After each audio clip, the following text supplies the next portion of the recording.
Hey everyone. So, we've all seen him, right? Nandi the bull, sitting so patiently outside a Shiva temple. It's this incredibly iconic, powerful image. But what if I told you that statue isn't just a symbol of divine power?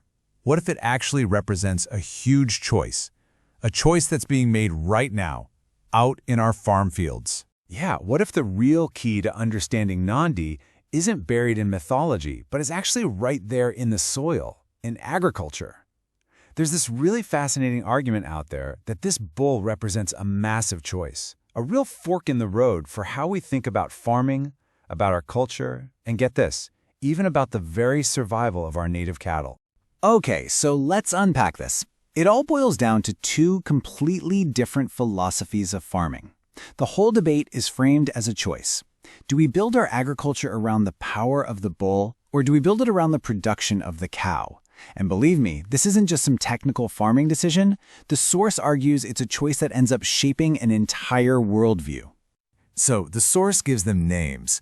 We've got Nandi-based agriculture, which, you guessed it, is centered on the bull.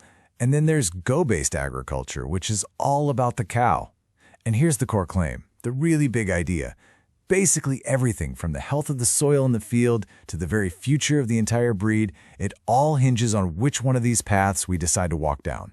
All right, so let's start where it matters most, right there on the farm. How do these two big ideas actually play out in the dirt? Well, the practical differences are immediate, and they're huge. Starting with the most basic question of all. Where is the power actually coming from?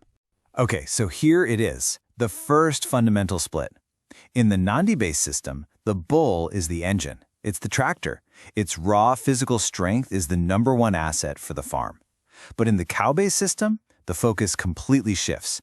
The cow becomes the central figure, but, and this is key, not for her power, but for her production. And you know, that one difference in power, it changes everything. With a bull, you can till the land. Simple as that. It's the foundation of the whole farming cycle.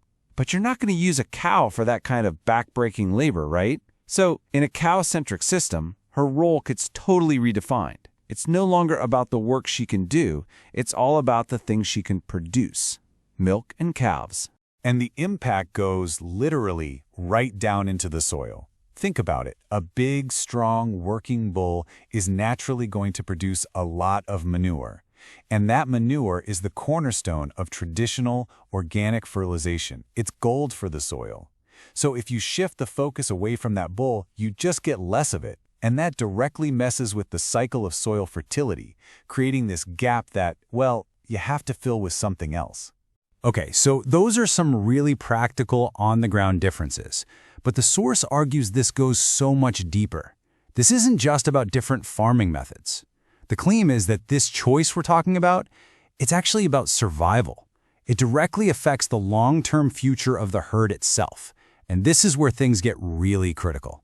So let's talk about that, the future of the herd. How do these two paths really affect the survival of our native cattle breeds? Because the outcomes presented here are, well, they're starkly different. And it all seems to come down to which animal is truly at the heart of the system. I mean, just think about it logically. In a system that values the bull for its raw strength, what do? You keep the strongest, healthiest working animals around, and they naturally become part of the reproductive cycle, passing on those amazing, hardy genes. But what happens when the system only values the cow for her output? The bull's role just fades away, and that whole natural cycle of selection, it gets broken. And you know where that broken cycle leads, right? Straight to a reliance on technology. If the bull isn't physically there, integrated into the farm's daily life, well, natural reproduction becomes pretty impractical fast. And all of a sudden, artificial insemination isn't just an option anymore, it becomes an absolute necessity just to keep the herd going. And all of this, it all builds to one really powerful central claim. The source puts it like this, and I'm quoting here.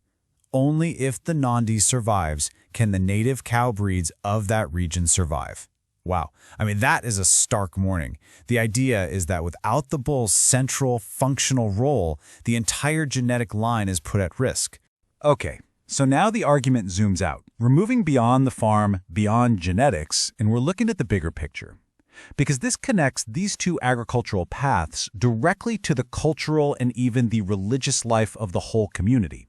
What happens out in the field, it turns out, is directly reflected in festivals, in fairs, and, yep, even in our places of worship. And you can really see this out in public life. I mean, if you look across the cultural landscape, you find these huge, vibrant fairs centered on Nandi, the bull. We're talking major community events. But then you ask, what about large-scale fairs focused specifically on the cow? According to the source, they're just far, far less common. And this isn't just some abstract idea, you know? It's literally written into the calendar. You've got all these specific farmer festivals, Basava Jayanti, Karahurime, Manachina, Amavasya, Sankranti, Yugadi, Kanbe, and they are all deeply, deeply rooted in this Nandi-centric tradition. These aren't just holidays, they are celebrations of the bull's absolutely vital role in people's lives. And finally, this all gets reflected in worship itself. The Nandi system is, well, it's immortalized in stone. The bull has this permanent place of honor right there in every single temple. The symbolism of the cow, on the other hand, is described as much more personal, more domestic. It's found in that beautiful tradition of bringing the living animal right into the home for rituals. So let's pull all this together. We've looked at these two systems in the field, with the herd, and deep in the culture. What does it all add up to? Well, it seems to be two completely different ways of seeing the world, and both of them stem from our relationship with these incredible animals. On one hand, the Nandi-based path is presented as this incredible, interconnected web, right? The bull's power works the soil, its genetics sustain the herd, and its very spirit is celebrated throughout the culture and religion. It's a single holistic system where, if you try to pull out one thread, the whole thing could unravel. The cow-based path, by contrast, is framed as something much more linear. You could almost think of it like a production line. The focus is razor-sharp, and it's targeted on very specific outputs, milk and calves. Now, it absolutely has its own cultural importance, but the system itself is defined first and foremost by that production. And so here we are, right back where we started, standing at the temple, looking at that statue of Nandi.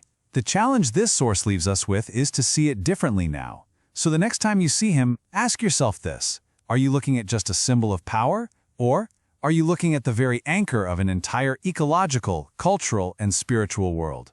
Thanks for joining me on this explainer.